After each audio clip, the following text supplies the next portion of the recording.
Saïd Bouamama, figure de la Révolution africaine. 13. Amilcar Cabral. Ne pas avoir peur du peuple et la mener à participer à toutes les décisions qui le concernent, telle est la condition fondamentale de la démocratie révolutionnaire que nous devons réaliser progressivement, en accord avec le développement de notre lutte et de notre vie.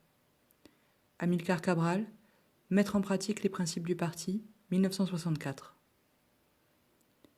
Parce qu'il a pleine conscience des erreurs commises par ceux qui l'ont précédé sur le chemin de la révolution africaine, parce qu'il suit en pensée et en acte le chemin tracé par Frantz Fanon, parce qu'il est pleinement inscrit dans les luttes internationalistes du tournant des années 1960-1970, Amilcar Cabral, 1924-1973, pourrait symboliser la fin de la première phase offensive du mouvement d'émancipation du continent africain. Au moment où se déclenche la lutte armée en Guinée portugaise, en 1963, deux Afriques se côtoient. L'une prépare la tricontinentale anti-impérialiste et l'autre s'enfonce dans la trahison des espoirs populaires. C'est dans ce contexte que se développe la pensée politique de Cabral, qui bénéficie d'un certain recul depuis les premières indépendances africaines.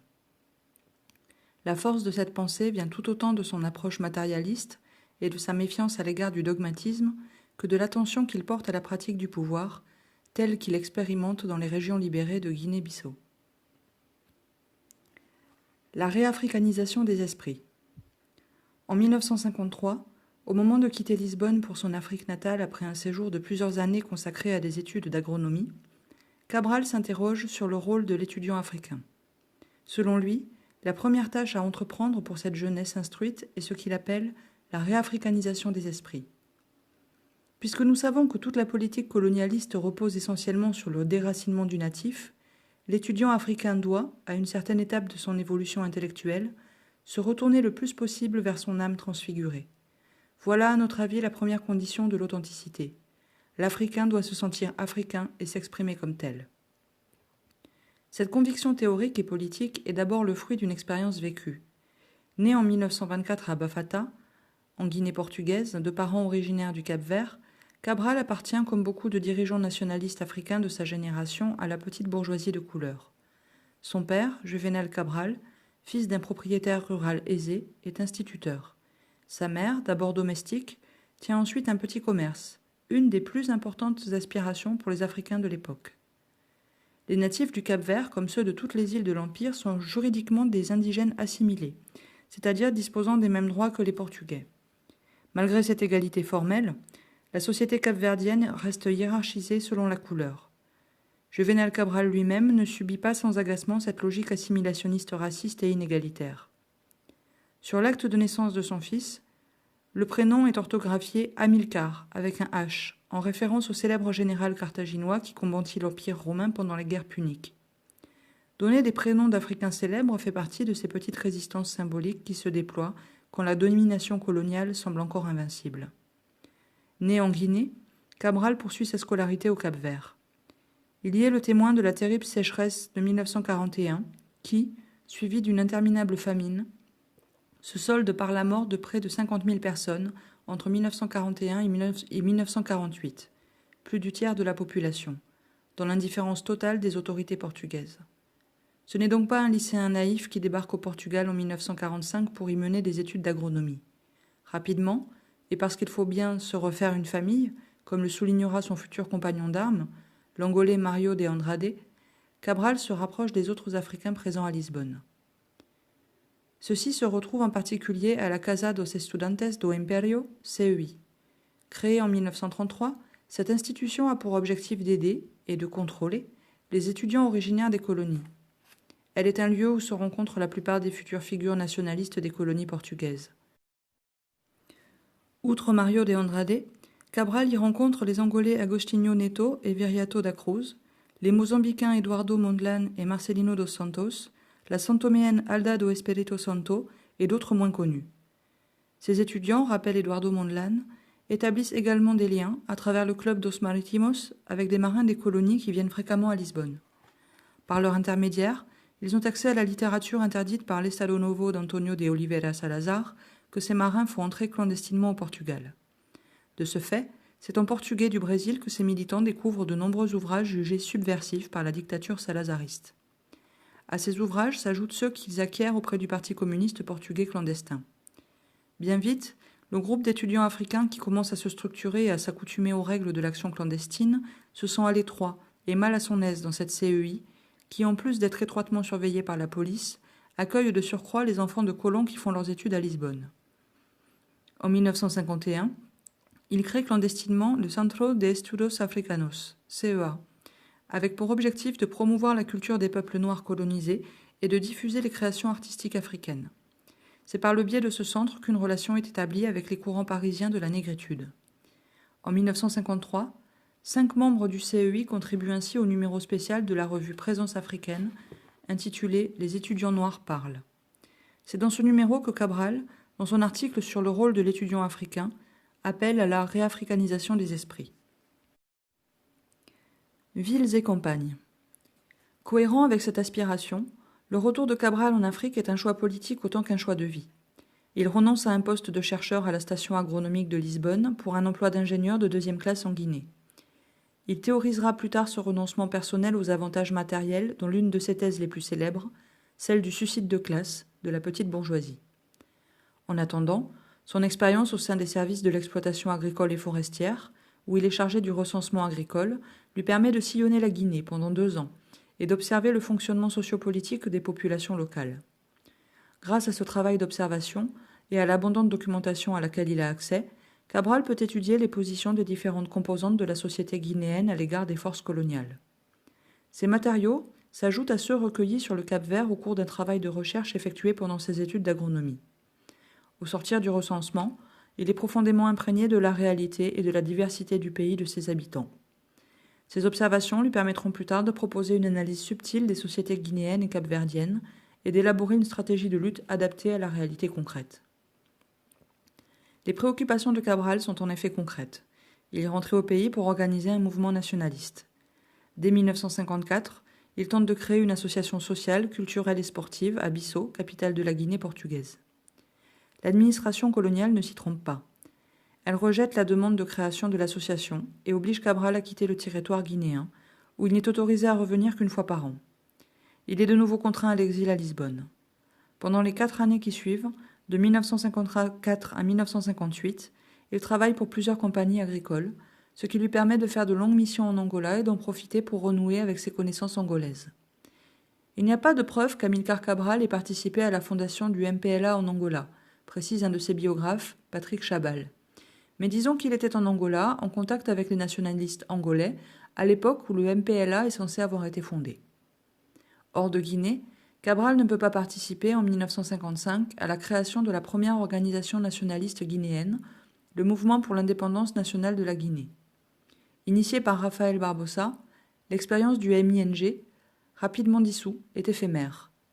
Lors de son séjour annuel en Guinée en septembre 1956, Cabral est en revanche à l'initiative, avec 5 autres militants, de la création du Parti africain pour l'indépendance de la Guinée et les îles du Cap-Vert, dont il est désigné secrétaire général. De façon particulièrement originale pour l'époque, la nouvelle organisation inclut d'emblée à la fois le Cap-Vert et la Guinée dans sa lutte, produisant ainsi une situation de combat binational unique en Afrique. De façon nettement moins innovante, en revanche, le nouveau parti concentre son action sur les villes, à la recherche de ce prolétariat voué, selon l'orthodoxie marxiste, à diriger la lutte. Mais dans un pays où la classe ouvrière est quasi inexistante, cette approche dogmatique ne peut mener qu'à une impasse. L'historien britannique Basil Davidson précise ainsi dans son livre, publié à Londres en 1969, traduit en français la même année et préfacé par Cabral lui-même, que le PAIGC ne comptait, 3 ans après sa création, qu'une 50aine de membres actifs, presque tous à Bissau. Peu d'entre eux devaient avoir des liens étroits avec les villages. Il faut attendre un événement tragique pour que la stratégie évolue. Initiée par le PAIGC, une manifestation des travailleurs du port de Bissau se solde, le 3 août 1959, par un massacre sur les docks de Pidjiguiti. 50 dockers sont tués par les forces de l'ordre portugaises et on dénombre plus de 100 blessés. Ce drame constitue, selon Jean Ziegler, un tournant de la réflexion et de la stratégie des nationalistes révolutionnaires.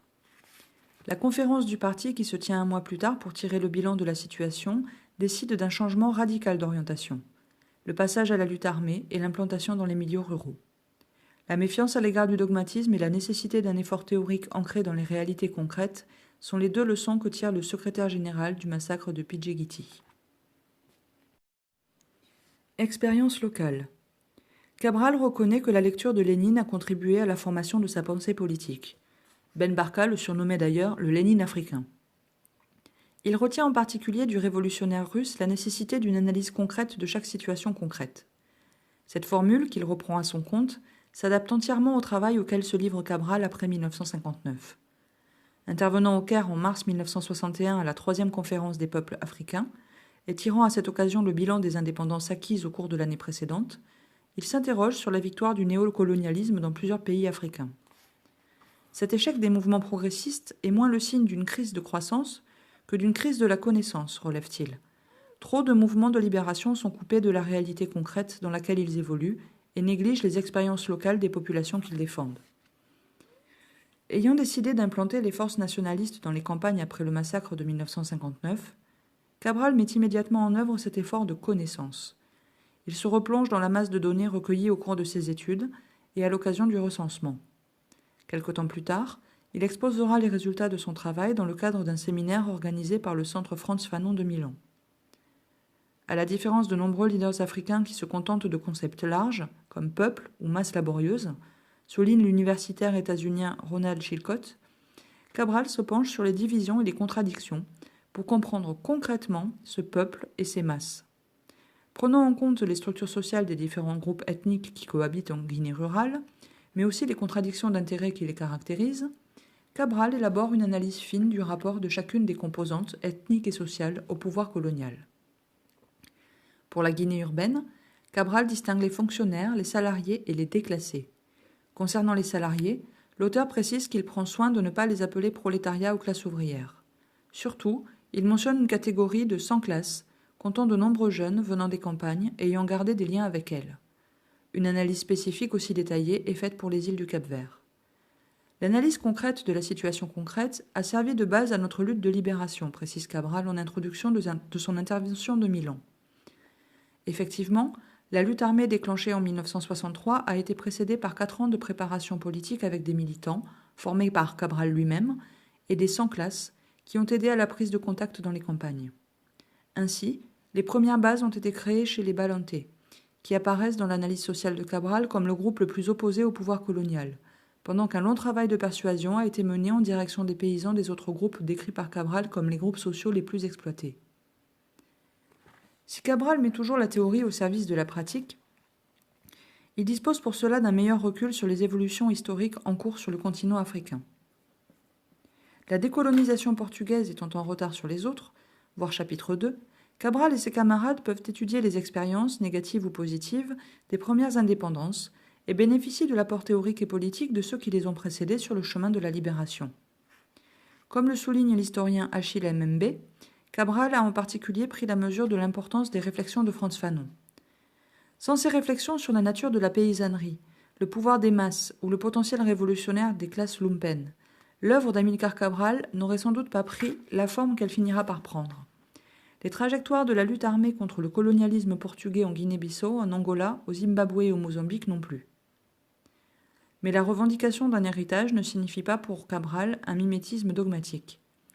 En témoigne le désaccord qui se fait jour entre Fanon, conseiller du GPRA, et les responsables nationalistes des colonies portugaises à propos de l'opportunité de déclencher la lutte armée.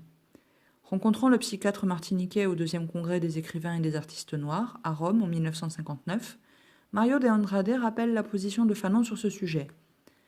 Fanon était un immédiatiste. Il ne faisait pas de quartier, lui, à l'impérialisme. Il fallait ouvrir un front, immédiatement, en Angola et au Mozambique simultanément.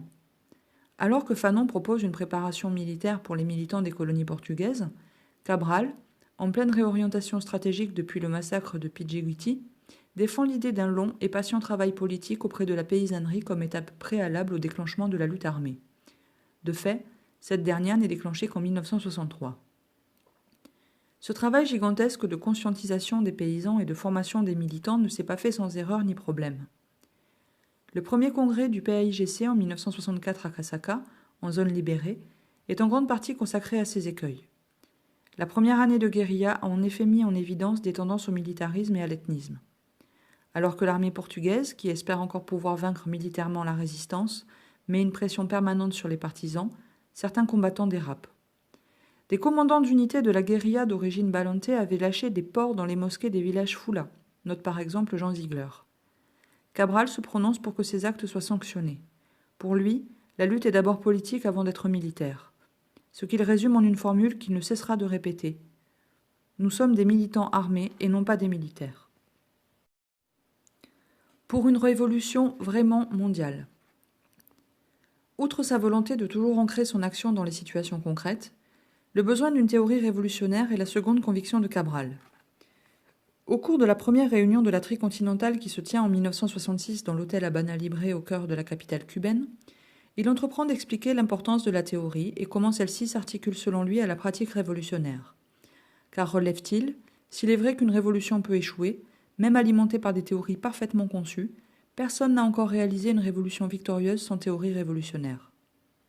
Sur de nombreuses questions, l'intervention de Cabral à La Havane, intitulée « L'arme de la théorie », avance des propositions nouvelles, qui ont tout en commun d'appeler à l'émergence d'un savoir théorique et politique adapté aux réalités africaines. Ce faisant, c'est une petite révolution, dans la révolution, que propose celui que le journaliste Roger Faligo décrit comme la star du Habana Libre. Devant ce cénacle de marxistes venus des quatre coins du monde et qui l'acclament à tout rompre, le Lénine africain suggère ni plus ni moins que de revoir la théorie marxiste de la lutte des classes. Ceux qui affirment, et à notre point de vue avec raison, que la force motrice de l'histoire est la lutte des classes, explique finalement Cabral, devraient peut-être réviser cette assertion, afin de la préciser et de lui donner un champ d'application encore plus vaste, en s'intéressant aux caractéristiques essentielles de certains peuples colonisés, c'est-à-dire dominés par l'impérialisme. Poursuivant son raisonnement, devant un public médusé, Cabral propose une périodisation de l'histoire de l'humanité qui, tout en restant cohérente avec l'analyse marxiste, tente de prendre en compte les réalités africaines. Se démarquant des analyses dogmatiques cherchant partout à identifier les 5 phases de l'histoire de l'humanité, le communisme primitif, l'esclavagisme, le féodalisme, le capitalisme, le socialisme, Cabral propose une analyse alternative qui non seulement ne distingue que 3 étapes, une phase initiale communautaire et pastorale, sans classe sociale, une phase caractérisée par l'existence de classes sociales et de lutte des classes, et enfin, 3e phase, l'émergence de sociétés socialistes et communistes. Mais qui postule en outre que ces 3 phases peuvent être concomitantes, en particulier du fait de l'agression coloniale. Au niveau de l'humanité ou d'une partie de l'humanité, groupes humains d'une même région, d'un ou plusieurs continents, ces 3 phases, ou 2 d'entre elles, peuvent être simultanées comme le prouve la réalité actuelle aussi bien que le passé. Ceci résulte du développement inégal des sociétés humaines, soit pour des raisons internes, soit par l'influence accélératrice ou retardatrice sur leur évolution d'un ou plusieurs facteurs extérieurs. Proposant donc de réfléchir plus en profondeur à la notion de classe et au processus original de formation des antagonismes sociaux en Afrique précoloniale, le militant guinéen appelle ses camarades rassemblés au Habana Libre à une universalisation concrète de l'approche marxiste. Et c'est grâce à ce processus d'universalisation, condition sine qua non d'une authentique révolution à l'échelle mondiale, que le tiers-monde retrouve enfin sa place dans l'histoire. Ce qui vient d'être dit permet de poser la question suivante. Est-ce que l'histoire commence seulement à partir du moment où se développe le phénomène classe et par conséquent la lutte de classe ? Répondre affirmativement reviendrait à situer hors de l'histoire toute la période de vie de groupes humains qui va de la découverte de la chasse et postérieurement de l'agriculture nomade et sédentaire à la création des troupeaux et à l'appropriation privée de la terre. Ce serait aussi alors, et nous nous refusons à l'accepter, considérer que plusieurs groupes humains d'Afrique, d'Asie et d'Amérique latine vivaient sans histoire ou en dehors de l'histoire, au moment où ils furent soumis au joug de l'impérialisme. Non seulement les sociétés colonisées ont une histoire précoloniale, mais précise Cabral, c'est justement la colonisation qui freine, détourne et atrophie l'histoire africaine en la rendant dépendante d'un facteur externe. La libération nationale ne peut plus se confondre avec l'indépendance formelle. Elle est la reconquête de la personnalité historique de ce peuple, elle est son retour à l'histoire au moyen de la destruction de la domination impérialiste à laquelle il était soumis. Toutes les classes sociales ne sont pas également intéressées à cette destruction, qui correspond nécessairement à une révolution.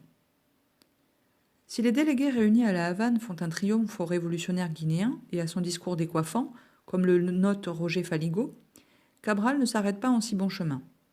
Avec le franc-parler qui le caractérise, il insiste pour que la dénonciation rhétorique de l'impérialisme ne constitue pas l'alpha et l'oméga du combat révolutionnaire, et pour que son auditoire prenne conscience de cet autre combat trop souvent négligé, la lutte contre nos propres faiblesses. Notre expérience, insiste-t-il, nous enseigne que dans le cadre général de la lutte quotidienne, quelles que soient les difficultés créées par l'ennemi, cette lutte contre nous-mêmes est la plus difficile, aussi bien au moment présent que dans l'avenir de nos peuples. C'est dans le cadre de cette lutte que Cabral livre, devant un auditoire qui, comme lui, n'est pas issu majoritairement des milieux les plus défavorisés des pays dominés, sa théorie du suicide de classe. Le suicide de la petite bourgeoisie. Pour bien comprendre cette théorie qui a fait couler beaucoup d'encre, sans doute faut-il préciser, avec l'historien Yves Benot, ce que Cabral entend par petite bourgeoisie. La petite bourgeoisie dont parle Cabral à La Havane ne nous paraît pas être une classe, mais un groupe d'intellectuels qui doit se constituer en intelligentsia de la classe ouvrière en formation. Nous ne sommes pas loin de la notion d'intellectuel organique développée par Antonio Gramsci. Peut-être faut-il préciser que cette théorie n'est pas totalement neuve, puisque de nombreux intellectuels, marxistes ou non, ont bien avant Cabral réfléchi sur ce thème. À commencer par Frantz Fanon, qui dans Les damnés de la terre expliquait « Dans un pays sous-développé, une bourgeoisie nationale authentique doit se faire un devoir impérieux de trahir la vocation à laquelle elle était destinée, de se mettre à l'école du peuple, c'est-à-dire de mettre à la disposition du peuple le capital intellectuel et technique qu'elle a arraché lors de son passage dans les universités coloniales. » Dialoguant donc avec Fanon, Cabral poursuit sa réflexion sur le rôle de cette bourgeoisie nationale, qui sert presque toujours de canal d'influence dans les pays formellement indépendants, et l'enrichit grâce à son expérience du pouvoir dans les zones libérées par les mouvements de libération luttant contre le colonialisme portugais. Les propos de Cabral à La Havane méritent d'être médités par toutes les élites qui prétendent parler et agir au nom du peuple. Pour ne pas trahir ses objectifs, la petite bourgeoisie n'a qu'un seul chemin: renforcer sa conscience révolutionnaire, répudier les tentatives d'embourgeoisement et les sollicitations naturelles de sa mentalité de classe, s'identifier aux classes laborieuses, ne pas s'opposer au développement normal du processus de la révolution. Cela signifie que pour remplir parfaitement le rôle qui lui revient dans la lutte de libération nationale, la petite bourgeoisie révolutionnaire doit être capable de se suicider comme classe pour ressusciter comme travailleur révolutionnaire, entièrement identifié avec les aspirations les plus profondes du peuple auquel elle appartient.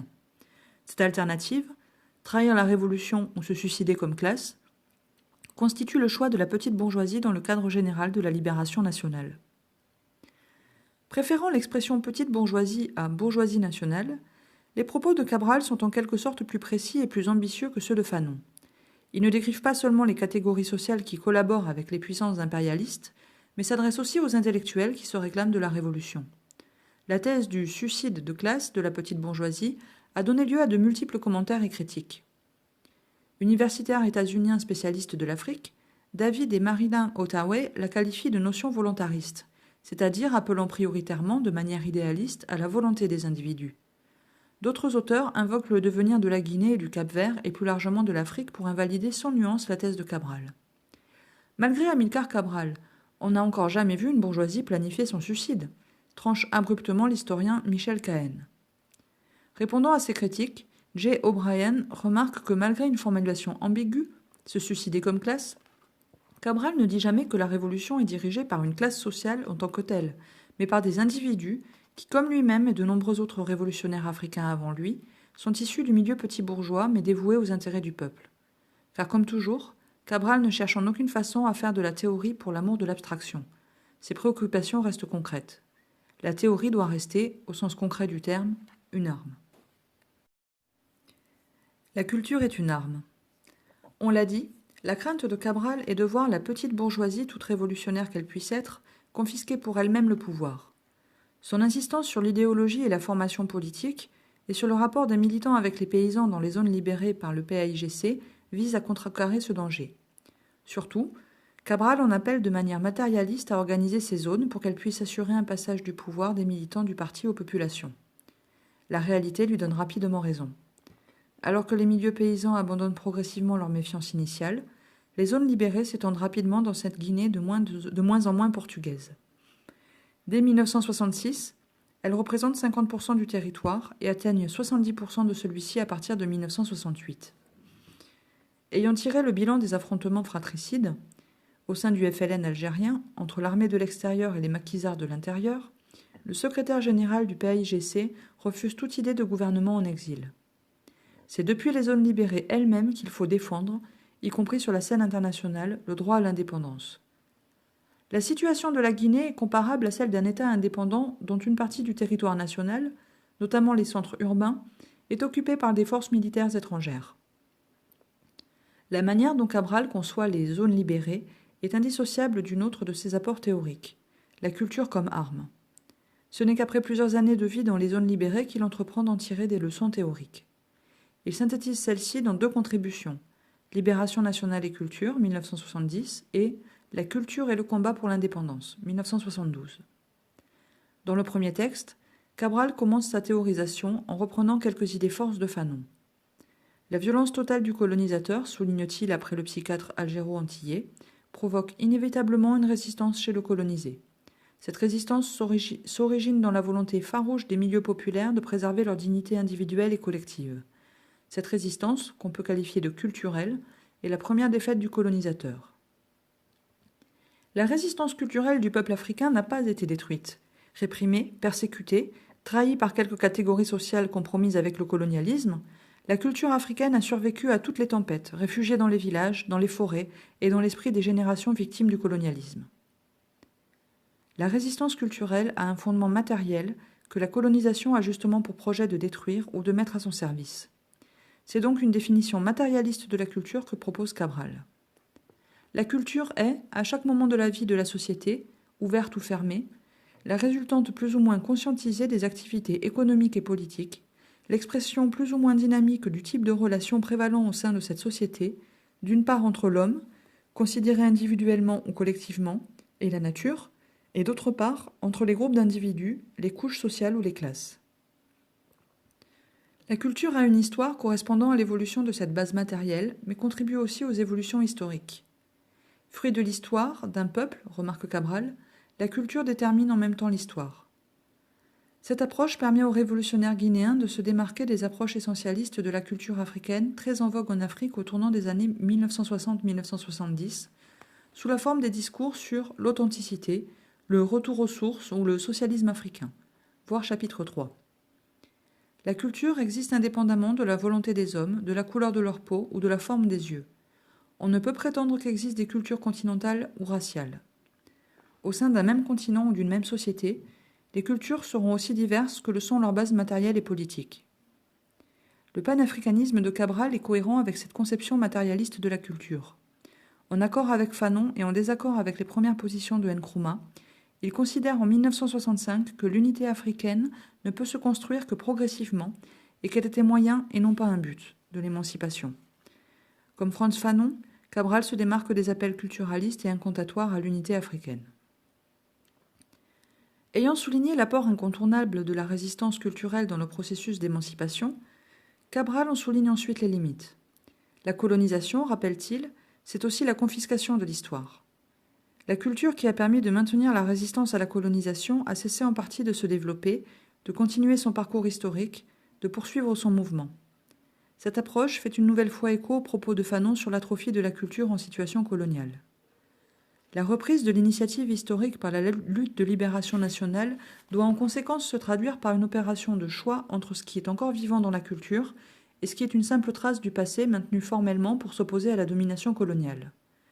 C'est dire l'opposition de Cabral à toutes les approches culturalistes atemporelles, à savoir les éloges sélectifs, l'exaltation systématique des vertus sans condamner les défauts, l'acceptation aveugle des valeurs de la culture sans considération de ce qu'elle a ou peut avoir de négatif, de réactionnaire ou de régressif, la confusion entre ce qui est l'expression d'une réalité historique objective et matérielle et ce qui semble une création de l'esprit ou le résultat d'une nature spécifique, la liaison absurde des créations artistiques, qu'elles soient valables ou non, à de prétendues caractéristiques d'une race.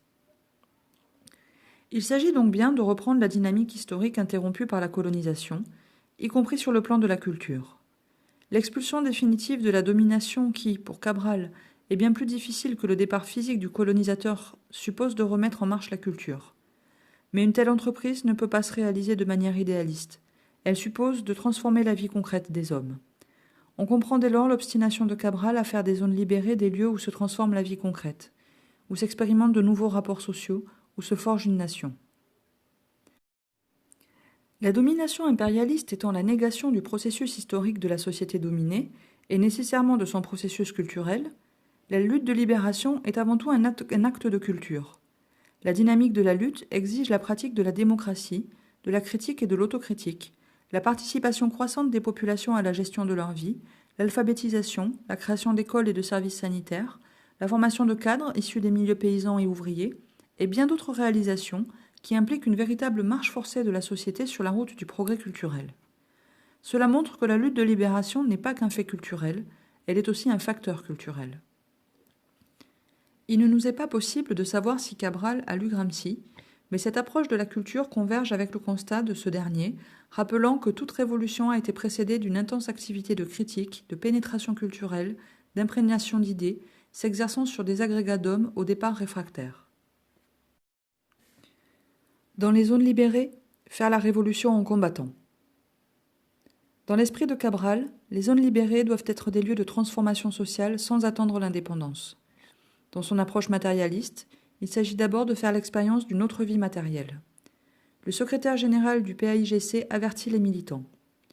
N'oubliez jamais que les hommes ne se battent pas pour des idées, pour des choses qui n'existent que dans la tête des individus. Les hommes se battent pour des avantages matériels, afin de vivre mieux et en paix, de connaître le progrès et d'assurer l'avenir de leurs enfants. La libération nationale, la lutte contre le colonialisme, la construction de la paix et du progrès, l'indépendance, tout cela, ce sont des mots creux et sans signification pour le peuple s'ils ne sont pas traduits en termes de véritables améliorations de ses conditions de vie. Cela ne sert à rien de libérer un pays si son peuple ne peut jouir des biens essentiels de la vie quotidienne. Il s'agit également de mettre en place, dans ces zones, un fonctionnement politique permettant une transformation progressive des hommes et le transfert du pouvoir des dirigeants aux paysans. Plusieurs observateurs ont témoigné de l'organisation de ces zones et de l'effort d'y construire une organisation démocratique. Tous les domaines de la vie sociale sont concernés, avec le souci constant d'impliquer les populations dans les prises de décision. Loin d'être seulement des bases pour le combat militaire, il s'agit donc de faire des zones libérées des anticipations de la vie future. De cette ambition découle la volonté d'inscrire l'action transformatrice dans le temps long, en faisant preuve de patience. Nous devons lutter sans précipitation hasardeuse, lutter par étapes, développer la lutte progressivement, sans faire de grands bonds, insiste l'agronome militant en prenant l'image de la graine qui doit prendre le temps nécessaire pour apporter fleurs et fruits. Ayant sous les yeux le spectacle d'une Afrique largement maintenue sous le joug néocolonial, Cabral pense désormais qu'il faut faire la révolution en combattant, car nous ne luttons pas simplement pour mettre un drapeau dans notre pays et pour avoir un hymne, mais pour que plus jamais nos peuples ne soient exploités, pas seulement par des impérialistes, pas seulement par les Européens, pas seulement par les gens de peau blanche, parce que nous ne confondons pas l'exploitation ou les facteurs d'exploitation avec la couleur de peau des hommes. Nous ne voulons plus d'exploitation chez nous, même pas par des Noirs. Ne pas se contenter d'une indépendance formelle, avoir comme ambition une libération sociale du continent dans une vision de lutte mondiale des dominés, se donner les moyens théoriques et pratiques pour y parvenir, telles sont les conclusions de l'évolution politique d'Amilcar Cabral, qui, à bien des égards, prolonge celle de Frantz Fanon. Car comme le souligne justement Edward Said, Fanon et Cabral n'ont pas seulement pensé la résistance et la décolonisation, mais aussi la libération. Cela est inacceptable pour le système impérialiste dans sa globalité. Le 20 janvier 1973, Cabral est assassiné dans la banlieue de Conakry. Si toutes les circonstances du meurtre ne sont pas encore éclaircies, la police secrète portugaise en est incontestablement l'instigatrice et le système impérialiste, dans son ensemble, le bénéficiaire.